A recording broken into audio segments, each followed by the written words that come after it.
Bismillahirrahmanirrahim. Assalamualaikum warahmatullahi wabarakatuh. Waalaikumsalam warahmatullahi wabarakatuh. Alhamdulillahirabbil alamin. Hamdan yuwafi ni'amahu wa yukafi mazidah kama yuhibbu rabbuna wa yardah.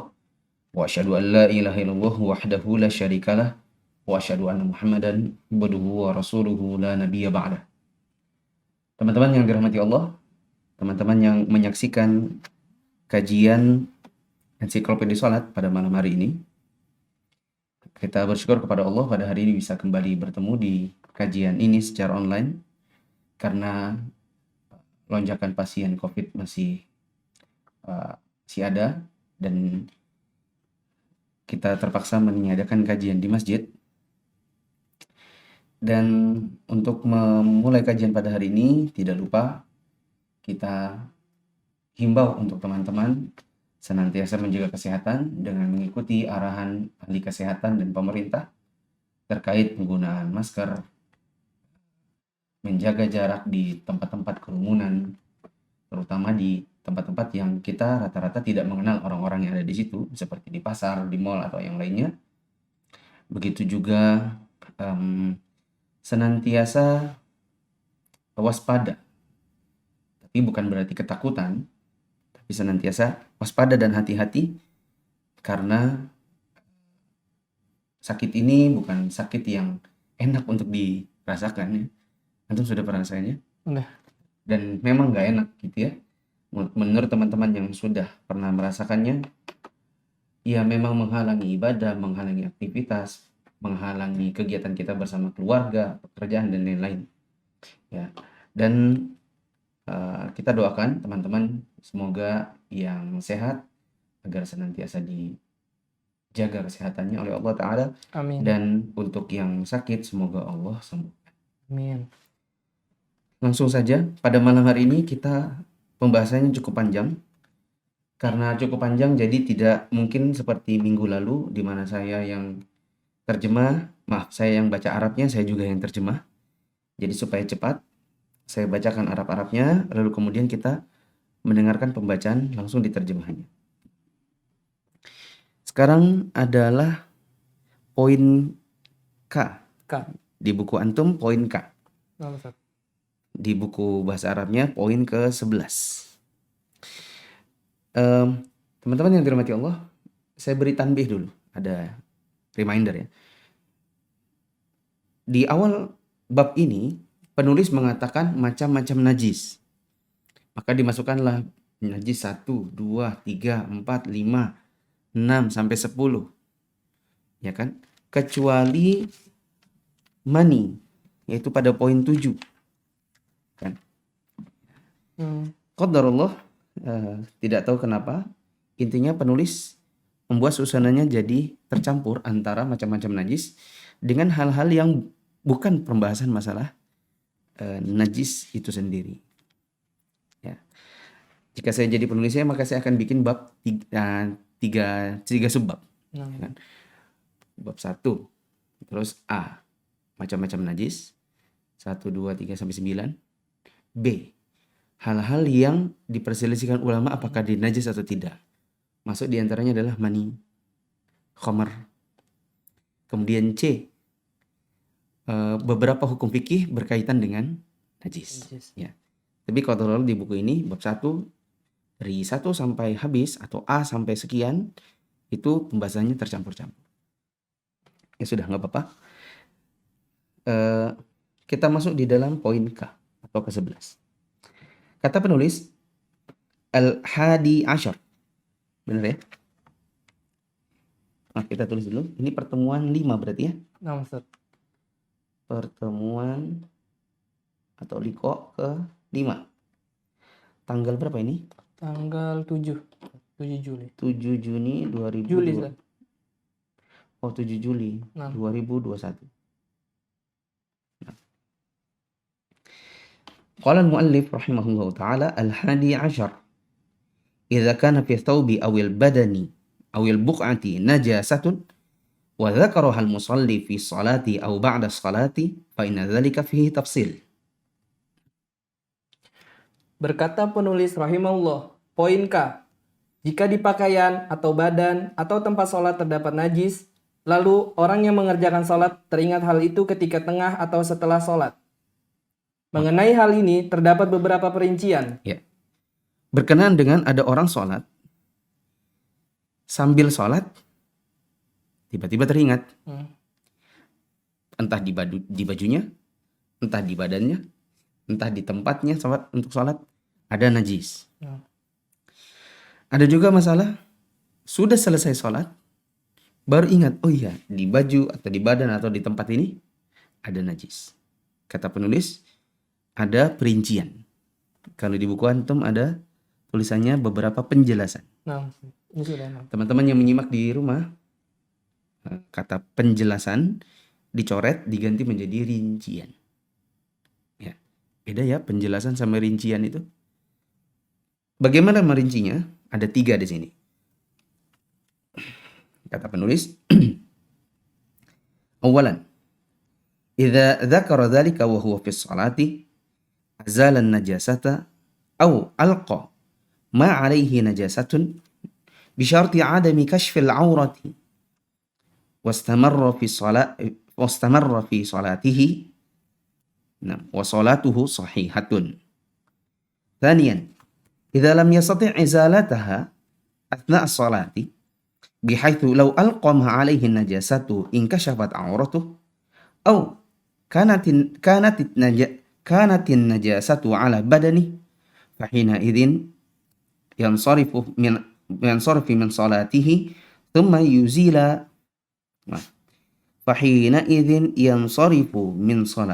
ثم يزيل النجاسة ثم يعيد الصلاة. ثالثا إذا ذكر بعد الانصراف من الصلاة أنه صلى في ثوب فيه نجاسة أو صلى على بقعة فيها نجاسة أو صلى وفي جسده نجاسة فصلاته صحيحة. Perinciannya antara lain, poin pertama, jika dia teringat hal tersebut ketika tengah mengerjakan sholat, dia boleh melenyapkan atau membuang najis yang ada pada dirinya dengan syarat tidak membuka aurat. Setelah itu, dia boleh terus melanjutkan sholatnya dan sholatnya itu tetap sah. Kedua, jika dia tidak bisa menghilangkan najis itu di tengah-tengah sholat dan khawatir kalau dia membuang najis itu akan terbuka auratnya, atau najis itu mungkin ada di badannya, pada saat itu dia menghentikan sholatnya, baru kemudian dia menghilangkan najis tersebut untuk selanjutnya mengulangi sholatnya lagi. Yang ketiga, jika dia teringat sepulang dari sholat bahwa dia telah mengerjakan sholat dengan mengenakan pakaian yang terkena najis, atau sholat di tempat yang terdapat najis, atau sholat sedang di badannya terdapat najis, maka sholatnya tetap sah. Ada 3 rincian di sini. Rincian pertama, dia masih sholat. Oke? Ini orangnya lagi sholat nih. Waktu lagi sholat, dia ingat, oh iya, ada najis. Entah di bajunya atau di tempatnya. Maka yang seperti ini, kalau dia anggap, oh ini bisa disingkirkan, oh ini bisa dihindari, dan tidak perlu membuka aurat, maka hindarkan, singkirkan najisnya, dan lanjutkan sholatnya. Sholatnya sah. Loh tapi ini udah rakaat 4, gak apa-apa, sholatnya sah.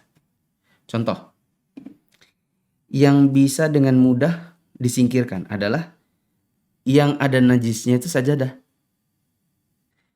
Nah, ini sajadah. Iya. Kan? Orangnya sholat di atasnya. Terus di ujungnya situ, di ujung sajadahnya, misalnya dia lihat, oh kok ada kayak, entah ini kotoran tikus kali, ya kan? Hitam-hitam. Ini kan bisa disingkirkan dengan cara dianya aja pindah tempat, tinggalkan sajadahnya, atau tidak? Waduh nggak bisa, ya udah sajadahnya aja disingkirin, ya. Jadi dia sholat tanpa sajadah, nggak perlu buka aurat. Maka lakukan itu, entah dia pindah tempat, entah sajadahnya dipinggirkan, lalu kemudian dia lanjutkan sholatnya. Meskipun itu di rakaat terakhir Tata. Misalnya mau Iya nggak ada masalah, kan bisa disingkirkan. Keadaan yang kedua adalah kalau najisnya itu mau disingkirkan, dia harus buka aurat.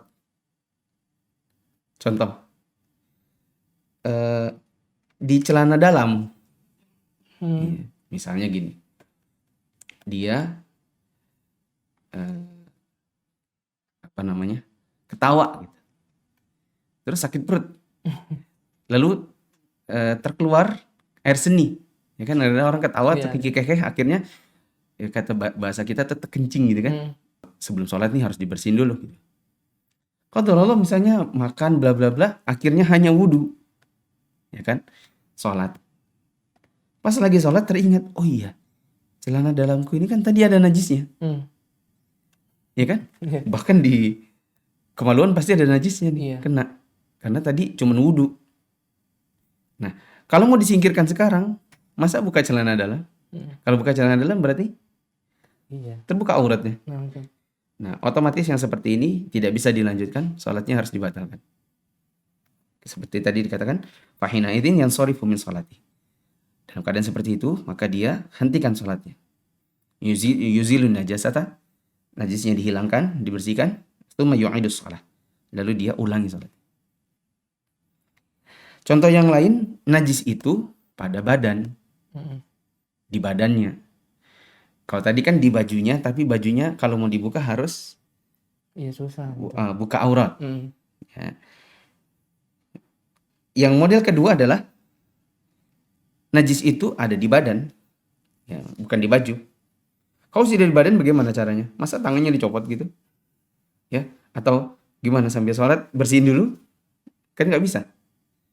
Nanti banyak pergerakan, Mantap. ya kan? Maka kalau itu di badan, ya dia batalkan sholatnya, lalu kemudian dia Lanjutkan sholat. lanjut Ulang bersihkan dulu najisnya, lalu kemudian ulang sholatnya. Contoh, dia sholat di atas sajadah, ya kan? Waktu dia sujud, di jidatnya itu kok kayak ada air hangat-hangat gitu, Iya. kan? Nah, pas lagi sujud gitu istrinya masuk, ayah, itu tadi sajadahnya habis dikencingin adek, Hmm. ya, dalam hatinya, oh ini sudah yang basah-basah ini, kan ini nggak bisa lagi nih, Hmm. nggak bisa dihindari yang sudah kena badan. Maka yang dilakukan apa? Membersihkan. Batalkan sholatnya. Iya. Lalu bersihkan, lalu ulang lagi sholat. sholat. Model yang ketiga adalah dia ingatnya setelah selesai sholat. Jadi memang sholat sudah salam, ya baru ingat, oh iya, tadi itu aku celana dalamku belum ku bersihin. Aku sekedar pipis aja tadi, tapi celananya nggak ingat gitu. Iya. Kalau tadi ketawa dan aku sempat keluar air seni. Hmm. Waduh. Tapi udah selesai sholatnya, maka sholatnya sah. Dikarenakan najis pada badan sudah teringatnya selesai sholat. Hmm. Tapi ingat, bedakan antara, oh iya, tadi ada najis, dengan, oh iya, tadi belum wudu. Dua hal yang beda. Hmm. Nanti disebutkan oleh penulisnya. Ya. Jangan dulu terburu-buru, oh gitu ya. Oh berarti nggak apa-apa ya kalau lupa wudu ya? Nggak bisa. Ini beda loh. Antara lupa wudu dengan lupa ada najis itu beda. Ya. Maka kalau dia sudah selesai sholat, baru ingat, oh di bajunya tadi ada najis. Atau misalnya dia mau pergi ke masjid lalu dijilat anjing celananya. Sampai di masjid lupa dicucinya. Atau tadi kasus segini, dia sholat di atas sajadah, terus sujud kan, Basah. kena sesuatu. Sudah salam, Assalamualaikum warahmatullahi wabarakatuh. Baru istrinya ngomong, Abi, tadi rasa apa di jidat? Hangat-hangat. Nah itu pipisnya adek tuh. Oh iya kan?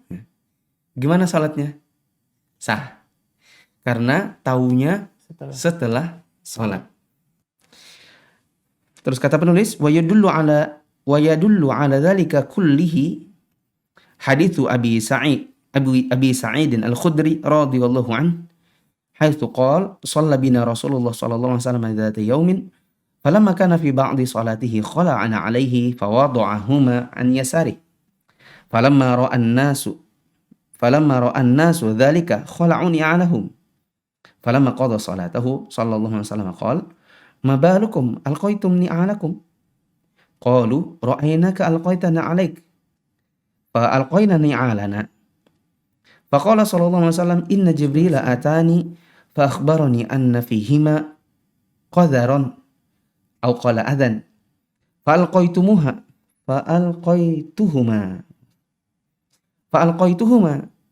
fa idza jaa ahadukum ila al-masjid falyanzur fi na'alayhi fa in ra'a fihima qadharan aw adhan falyamsahuma wa liyusalli fihima.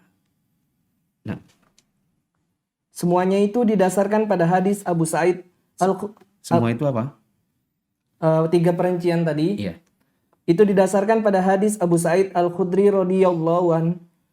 Dia bercerita, pada suatu hari kami pernah mengerjakan sholat bersama Rasulullah Shallallahu Alaihi Wasallam.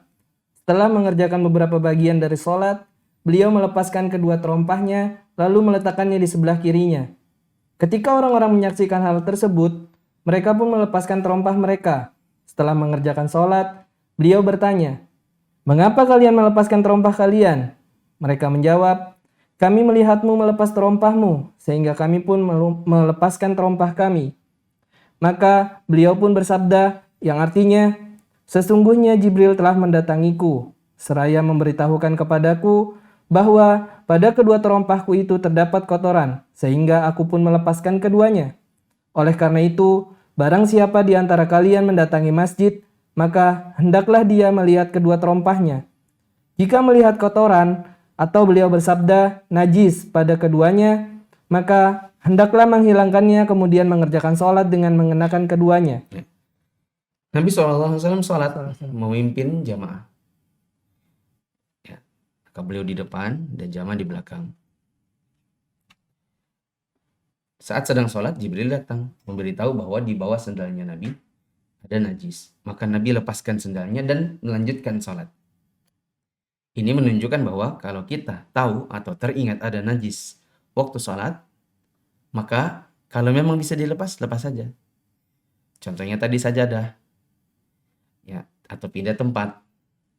Adapun dalam kasus Nabi melepaskan sendal. Karena di zaman dahulu memang orang sholat pakai sendal. Karena di dalam masjid itu masih tanah, nggak ada keramik kayak kita sekarang, apalagi karpet. Karena di zaman dahulu juga pakai sendal. Contoh kita bisa praktekkan sekarang ini, contohnya sholat id, kan? Kalau kita sholat id di lapangan, terus kita, kok ini kok gak enak ya baunya gitu kan?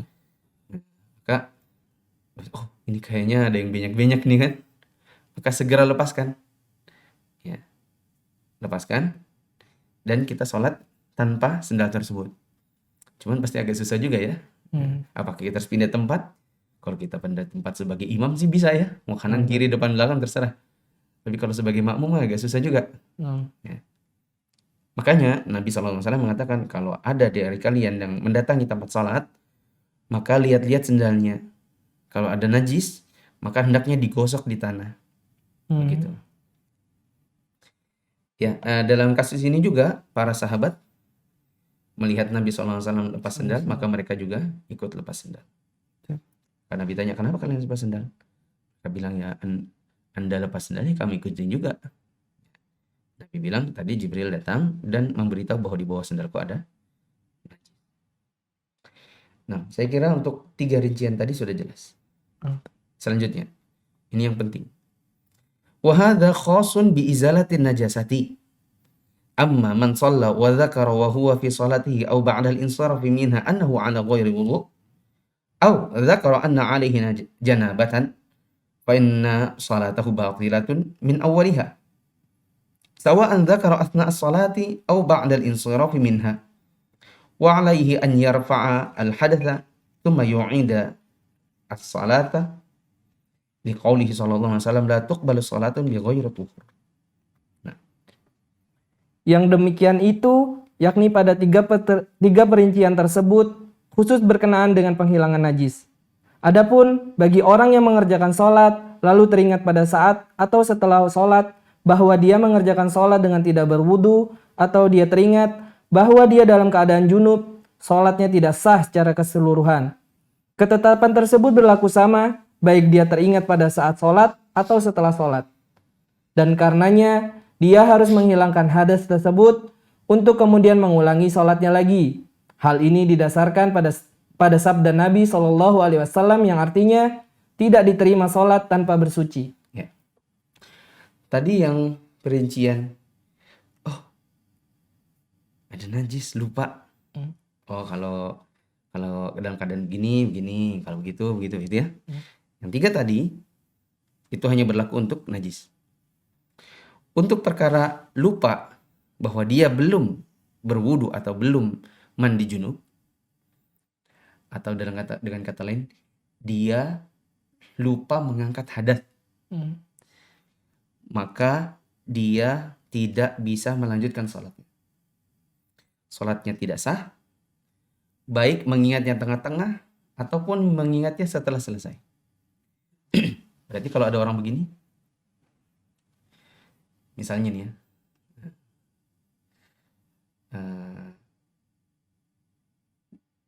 dia punya kebiasaan kalau mau pergi ke masjid wudu dulu. Itu udah kebiasaan. Kebiasaan yang lain adalah kalau maghrib sampai isya itu wudunya satu, sampai isya nggak wudu lagi karena dia tahan. Pada suatu ketika pas dia lagi jalan misalnya, dia buang angin, sampai di masjid lupa kalau dia tadi sudah batal. Iya. Selesai maghrib, assalamualaikum warahmatullahi, baru dia zikir, sambil zikir astagfirullah betulan. Sholat belum Belum wudu lagi. belum wudu tadi. Maka sholat yang tadi sah atau tidak? Tidak sah. Meskipun sudah selesai sholat. Contoh yang lain, pas pulang dari maghrib, ya kan, ke rumah sambil ngobrol-ngobrol, terus jalan sama teman, terus buang angin. Ya. Temannya, antum nih buang angin, iya apa gitu ya. Udah pulang makan. Karena kebiasaannya memang nggak wudu lagi, langsung ke masjid, ya kan? Bisa selesai sholat isya, terus ngobrol-ngobrol, pas pulang ketemu teman yang tadi, terus diingatkan, tadi ini loh sepanjang jalan pulang dari maghrib masa dia buang angin. Oh iya ya, tadi aku sholat isya nggak wudu.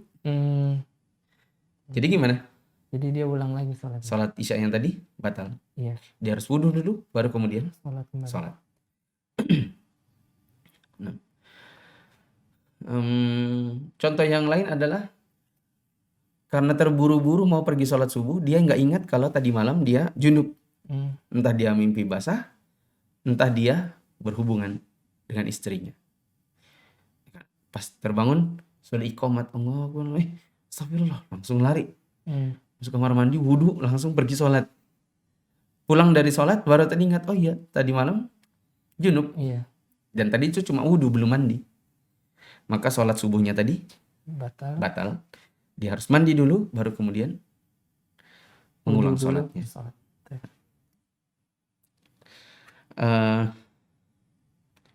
Saya kasih kaidahnya nggak ada di sini. Ya. Tapi kaidahnya untuk tulis bahasa Indonesianya aja dulu. Iya, sudah. Oh sudah ada? Ada. Ini bagusnya teman-teman pakai gini ya. Nih. Kayak gini. Ditulis. Setelah itu ditempel. Oh ya, ini kajian tahun lalu ya. Ya. Coba baca. Kaidah fikih, barang siapa meninggalkan perintah, apakah karena lupa atau tidak tahu, maka harus mengulang. Sedangkan barang siapa mengerjakan larangan, apakah karena lupa atau tidak tahu, maka diteruskan saja. Kata Syekh Sa'di dalam kitabnya Qawaid wal Usul Al-Jami'ah wal Furuq wat Taqasim Al-Badi'ah An-Nafi'ah. Saya harapkan antum Indonesia kan. Man tarakal ma'mura, barang siapa meninggalkan perintah. Jahilan au nasiyan, karena belum tahu, karena bodoh, atau karena lupa. Fala syai'a alaihi, maka tidak ada tanggungan apapun.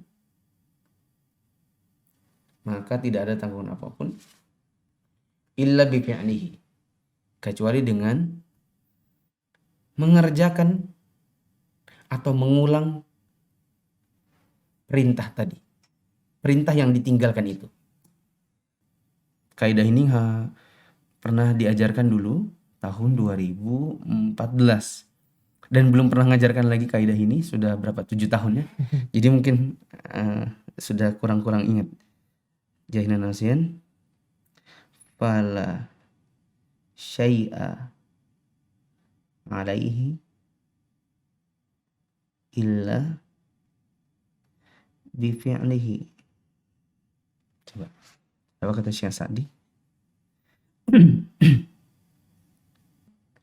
Man tarakal ma'mura jahlan au nisyanan. Bilang tadi jahilan au nasyan. Jahlan au nasyanan lam tabra' dhimmatuhu illa bi fi'lihi. Oh, maaf. Lam tabra' dhimmatuhu illa bi fi'lihi. Maka belum selesai tanggungannya kecuali dengan mengerjakan atau mengulang perintah yang ditinggalkannya tadi.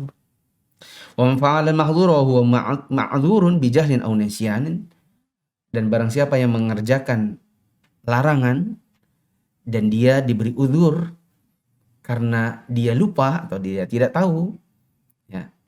Terus Maka ibadahnya sudah. maka bari'at dhimmatu wa tammat ibadatu. Maka dia sudah selesai tanggungannya dan sudah dianggap selesai ibadahnya. Secara Indonesia insya Allah udah benar. Ya, tadi Ana cuman kurang-kurang dikit dari sisi bahasa Arab. Man tarakal ma'mur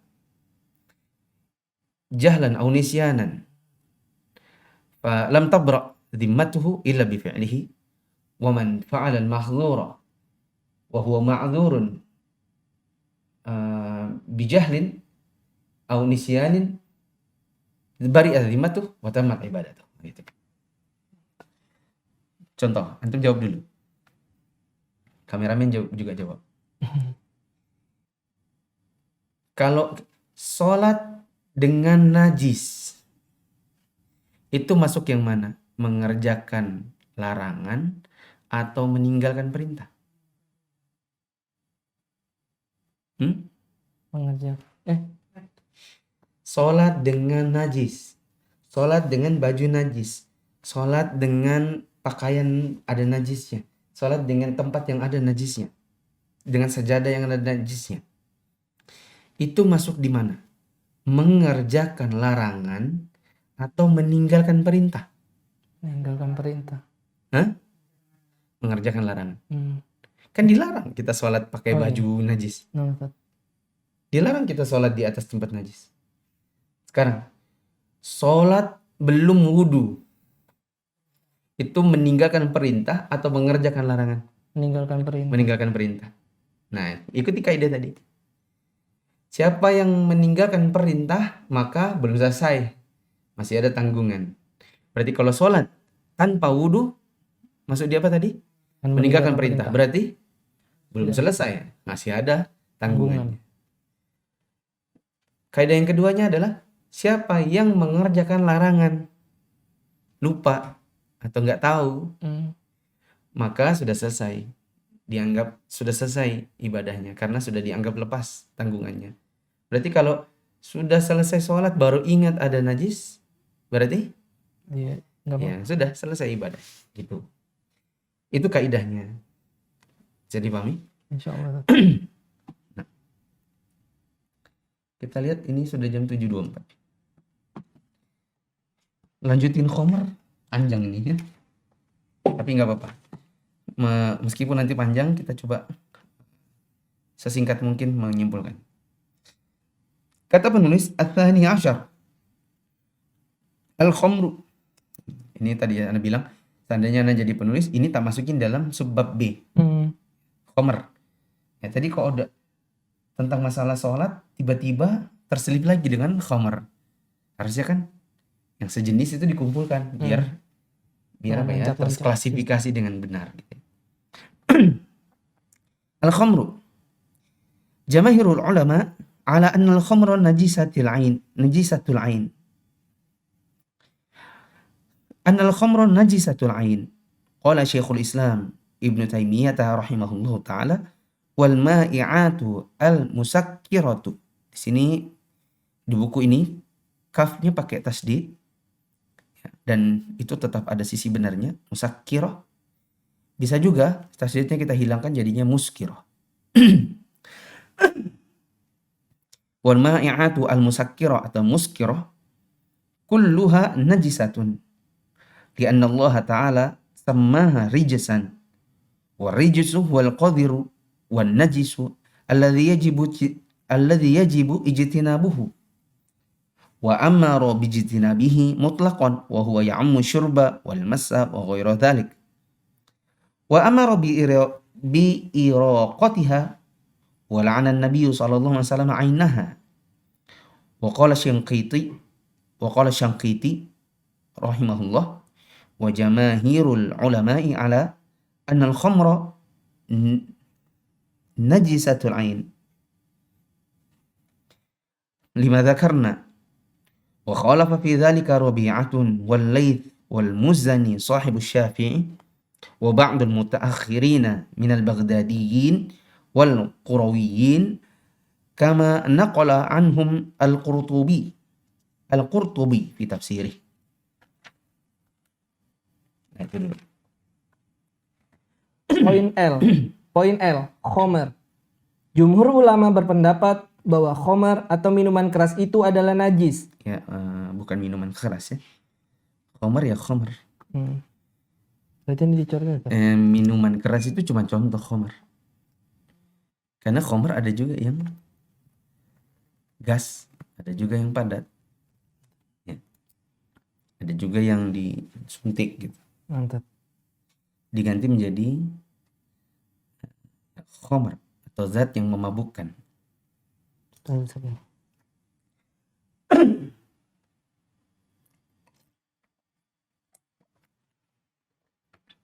Ustaz ya. Ya.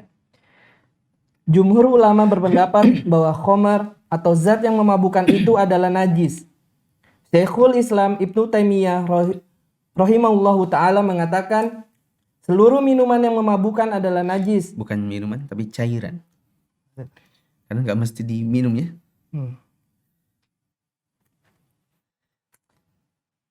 Syekhul Islam Ibnu Taimiyah rahimahullahu ta'ala mengatakan seluruh cairan yang memabukkan adalah najis karena Allah menyebutnya sebagai rijs. Adapun rijs adalah kotoran dan najis yang harus dihindari. Di samping itu, Allah secara mutlak telah memerintahkan agar menjauhi semua minuman memabukkan, baik dengan tidak meminum, tidak menyentuh, dan lainnya. Dia memerintahkan untuk menumpahkan dan membuangnya. Dan Nabi SAW sendiri melaknat barang tersebut. Asy-Syanqiti rahimahullah berkata, jumhur ulama sepakat bahwa khomer itu najis mutlak, sebagaimana telah kami sebutkan. Namun, pendapat itu ditentang oleh Rabi'ah, Al-Laits, Al-Muzani, sahabat Asy-Syafi'i. Itu bukan sahabat tapi murid. Oh ya. Betul sih di sini sahib. Sahabat. Tapi kayaknya yang benar sahib di sini bukan yang sekedar sahabat, tapi yang nemani Syafi'i. Siapa yang nemani? Murid. Ya. Jadi itu, dan itu nggak perlu koma, karena kalau koma nanti antum mengira Al-Muzani itu sendiri, sahabat Syafi'i sendiri, murid Syafi'i sendiri, ya kan? Iya. Iya, itu mengira begitu. Padahal yang dimaksud sahabat Syafi'i di situ ya Muzani. Jadi Al-Muzani murid Syafi'i. Al-Muzani murid Syafi'i. Iya, kalau antum karena di situ ada koma, pasti antum mengira Muzani itu sendiri. Terus Sahabat murid Syafi'i sendiri. Padahal yang dimaksud itu adalah Muzani yang merupakan muridnya Imam Syafi'i. Namun pendapat itu ditentang oleh Rabi'ah. Rabi'ah, Namun pendapat itu ditentang oleh Rabi'ah.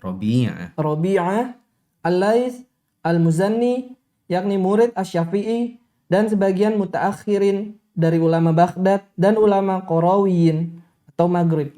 Ya, kalau di buku lama, cetakan lama, ditulisnya tradisional. Ulama tradisional. Yang benar Qarawiyyin itu nisbat kepada Qarawiyah, salah satu daerah di Maroko. Maroko itu juga disebut dengan Maghrib. Kalau kita pergi umroh, lalu ketemu dengan orang, dia nanya, dari mana? Indonesia? Nah, kalau Anda dari mana? Dari Maghrib. Nah, kalau dia ngomong dari Maghrib, itu kalau di sekarang maksudnya adalah sekitaran Maroko. Nah,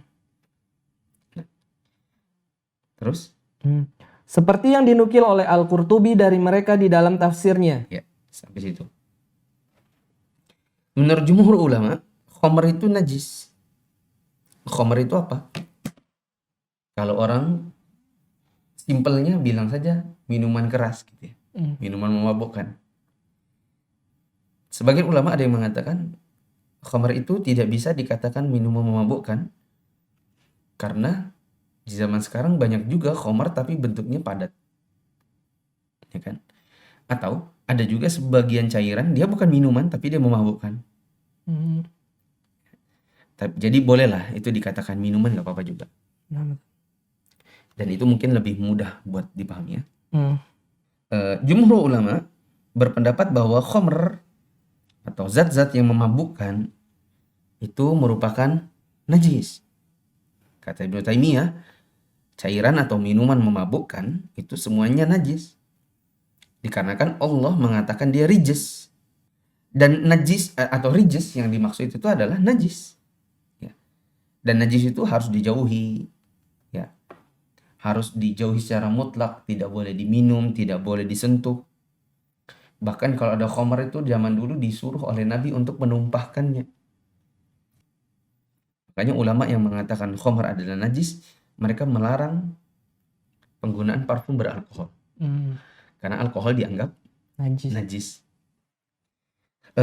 Imam Syaqiti, Syekh Asy-Syaqiti, beliau juga berpendapat bahwa atau beliau menukil pendapat jumhur ulama bahwa khamr itu adalah najis. Meskipun ada yang menentangnya. Seperti Rabi'ah. Ya, mungkin yang dimaksud Rabi'ah Ar-Ra'i. Yang kita baca di Tabi'in.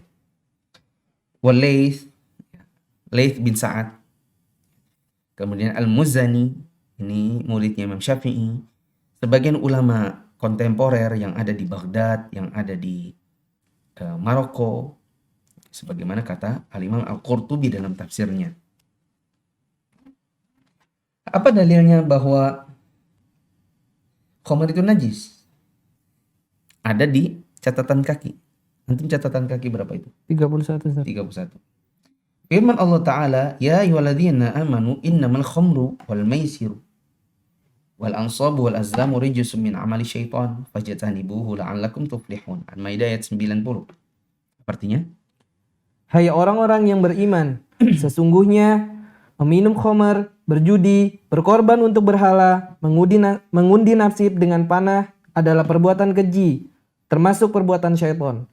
Maka jauhilah perbuatan-perbuatan itu agar kamu mendapat keberuntungan. Allah mengatakan, wahai orang beriman, sesungguhnya khamr, judi atau maisir, ansab, apa tadi ansab? Berkorban untuk berhala, wal azlam, dan juga mengundi nasib dengan panah, itu adalah rijis. Ya. Min amali syaitan. Dia termasuk rijis. Apa itu rijis? Najis. Termasuk amalnya syaitan. Fajtanibuh, maka jauhilah. Lalu yang menentangnya, enggak najis. Apa dalilnya? Dalilnya ayat ini juga. Nah, coba kita baca ya. Wastadallu li taharati 'ainiha bi anna al-madhkurati ma'aha fil ayati min mali maisirin wa mali qimarin wa ansabin wa azlamin laysat najasatal 'ain wa in kanat muharramat isti'mal. Wa in kanat muharramat al-isti'mal. Apa katanya? Mengenai kesucian khamar ini, mereka mendasarkan pendapat mereka pada dalil bahwa hal-hal lain yang disebutkan bersamanya di dalam ayat Al-Quran yang ada di Quran surat Al-Maidah ayat 90, yaitu harta hasil judi, harta hasil undian, berkurban untuk berhala, dan mengundi nasib dengan panah bukan suatu yang najis zatnya, meskipun secara hukum penggunaannya diharamkan. Ya. Nah, ini masalahnya. Sudah azan ya. Ini saja. Insya Allah kita akan lanjutkan di pertemuan yang akan datang. Subhanakallahumma wa bihamdika. Asyhadu an la ilaha illa anta astaghfiruka wa atubu ilaik. Wassalamualaikum warahmatullahi wabarakatuh. Waalaikumsalam warahmatullahi wabarakatuh.